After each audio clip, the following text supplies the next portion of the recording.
चला आज बनवूया मुलांच्या आवडीचं पराठा. मुलं देखील खुश होतील, आपली पण वेळ वाचेल, मुलं देखील खुश होतील. साधी सोपी रेसिपी आहे, एक 10 मिनटात बनवू शकता.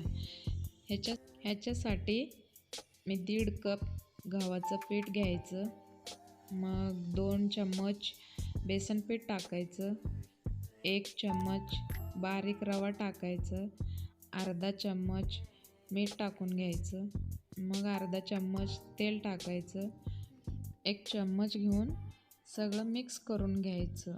मिक्स करून झाल्यानंतर 1 गिलासात पाणी घ्यायचं. पाणी घेऊन झाल्यानंतर थोडं आपण कणिक कसं मळतो त्याप्रमाणे आपण मळून घ्यायचं. आपल्याला जसं पाणी लागतं त्याप्रमाणे पाणी टाकून ते डो तयार करायचा. डो तयार झाल्यानंतर 10 मिनटं झाकून ठेवायचं. 10 मिनटं झाकून झाल्यानंतर आपण चपातीला जसं गोळे घेतो त्याप्रमाणे गोळे घ्यायचं. मग मी थोडं त्याला पिठात हे करून लाटायला स्टार्ट करत आहे. मग आपण चपाती जसं लाटतो त्याप्रमाणे लाटून घ्यायचं. चपाती जशी पातळ लाटतो ना त्याच भागात आपण पातळ लाटून घ्यायचं. 2 चम्मच मी चीज घेतले आहे, चीज पसरून घ्यायचं. मग मी ऑर्गॅनो चाट मसाला पण टाकले. तुमच्याकडं ऑर्गॅनो नसला तरी तुम्ही चाट मसाला टाकू शकता. मग फोल्ड करून घ्यायचं. मग थोडंसं तेल लावून घ्यायचं. दुसरा भाग पण फोल्ड करायचा.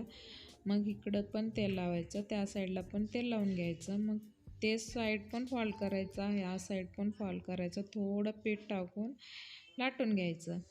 थोडं पीठ टाकून लाटून झाल्यानंतर स्क्वेअरच्या आकारात लाटायचा. तुम्हाला कुठल्या आकारात लाटायचं त्या आकारात लाटू शकता.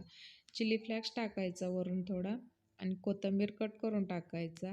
काळे तिळं टाकायचे थोडीशी. तुमच्याकडे हिरव्या मिरची वगैरे तुमच्या मुलं खाऊ शकत असल्या तर कट करून टाकू शकता.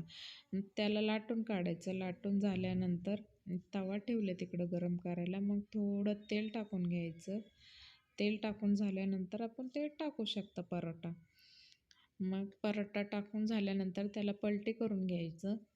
पलटी करून झाल्यानंतर मग दोन्ही साईड बघू शकता तुम्ही चांगलं भाजलेलं आहे. ते भाजून झाल्यानंतर तुम्हाला तेल लावायचं असलं तर तेलही लावू शकता आणि तूप असलं तर तूपही लावू शकता.